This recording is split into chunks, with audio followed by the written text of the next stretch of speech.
ગણેશ ગોંડલ વિવાદ છેલ્લા લાંબા સમયથી ચાલી રહ્યો છે। એક દલિત યુવકને માર માર્યા બાબતે તેની સામે પોલીસ ફરિયાદ થઈ, જો કે ફરિયાદ થતા તે ફરાર થઈ ગયો। અત્યારે જૂનાગઢ પોલીસ દ્વારા તેની ધરપકડ કરી લેવામાં આવી રહી છે અને પૂછપરછ કરવામાં આવી રહી છે।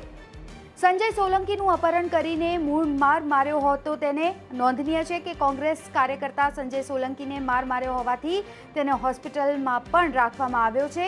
ગણેશ ગોંડલે સંજય સોલંકીનું અપહરણ કરીને તેને માર માર્યો। આપને જણાવી દઈએ કે આ મામલે હવે જિગ્નેશ મેવાણી પણ આકરા પાણીએ છે, લડી લેવાના મૂડમાં છે। ગુજરાત તક સાથે ખાસ વાતચીત કરતા તેમણે કહ્યું કે જૂનાગઢ કોંગ્રેસ અમારી સાથે રાજુભાઈ સોલંકીને ન્યાય અપાવવા માટે લાગી ગઈ છે। જિગ્નેશ મેવાણીએ કહ્યું છે કે સરકાર 24 કલાકમાં તેની ધરપકડ નહીં કરે તો જૂનાગઢ શહેરને બંધ કરવા માટે પણ અમે મજબૂર બનીશું અને આખરે જે અલ્ટિમેટમ જિગ્નેશ મેવાણીએ આપ્યું હતું તેને ધ્યાનમાં લઈને લાગે છે કે તંત્ર જાગ્યું છે અને તાત્કાલિકપણે ગણેશ ગોંડલની પૂછપરછ હાથ ધરવામાં આવી છે।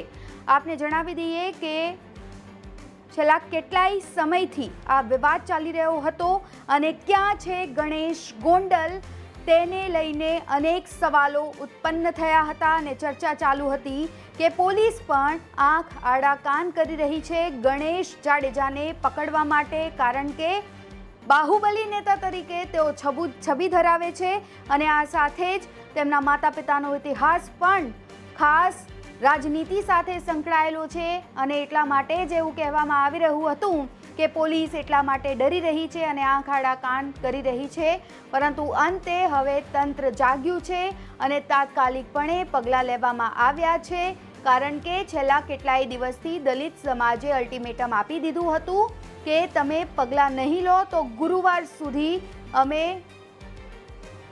તમામ રસ્તાઓને ચક્કાજામ કરીશું અને ઉગ્ર આંદોલનની ચીમકી પણ સમાજ દ્વારા ઉચ્ચારવામાં આવી હતી।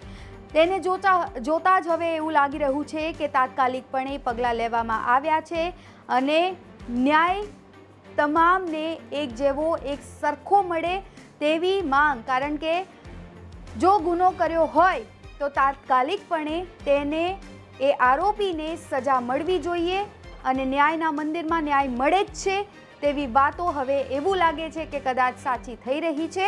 એટલા માટે જ ગણેશ ગોંડલની ધરપકડ કરવામાં આવી છે અને તેની પૂછપરછ કરવામાં આવી રહી હતી। ત્યારે કોણ છે ગણેશ ગોંડલ જેની અત્યારે આટલી ચર્ચા ચાલી રહી છે તેની વિશે પણ આપણે માહિતી લઈ લઈએ તો ગણેશ જાડેજા ગોંડલના ધારાસભ્ય ગીતાબા અને જયરાજસિંહનો પુત્ર છે। જયરાજસિંહ જાડેજા અને ગીતાબા જાડેજાની રાજકીય પકડ ગણેશ જાડેજા ધરાવે છે। રાજકીય વગ ધરાવતા ગણેશ જાડેજાની ધાક ગોંડલમાં ખૂબ જ છે। લોકસભાની ચૂંટણીમાં પોરબંદર ઉમેદવાર મનસુખ માંડવિયા અને રાજકોટ ઉમેદવાર પરસોત્તમ રૂપાલાને જીતાડવા માટે દિવસ રાત ગણેશ જાડેજાએ મહેનત પણ કરી હતી, પરંતુ આ બધા આખી મેટરમાં એવું કહેવાઈ રહ્યું છે કે પોલીસ કદાચ ગણેશની મેટરમાં છાવરી રહી હોય। સામાજિક અને રાજકીય કાર્યક્રમોમાં ગણેશની હાજરી પણ જોવા મળતી હોય છે અને છેલ્લા કેટલાય સમયથી જ્યારે ગણેશ જાડેજા ગાયબ હતો ત્યારે તેની પકડવાની કામગીરી હાથ ધરવામાં આવી હતી। તેના ગણેશ જાડેજા સહિત તેના સાગરીતોને પણ હાલ પોલીસ કસ્ટડીમાં લઈ લેવામાં આવ્યા છે। અત્યારે આ રિપોર્ટમાં બસ આટલું જ। ગુજરાતના તમામ મહત્વના સમાચાર જોવા માટે અને જાણવા માટે આપ જોડાયેલા રહો ગુજરાત તક સાથે। નમસ્કાર।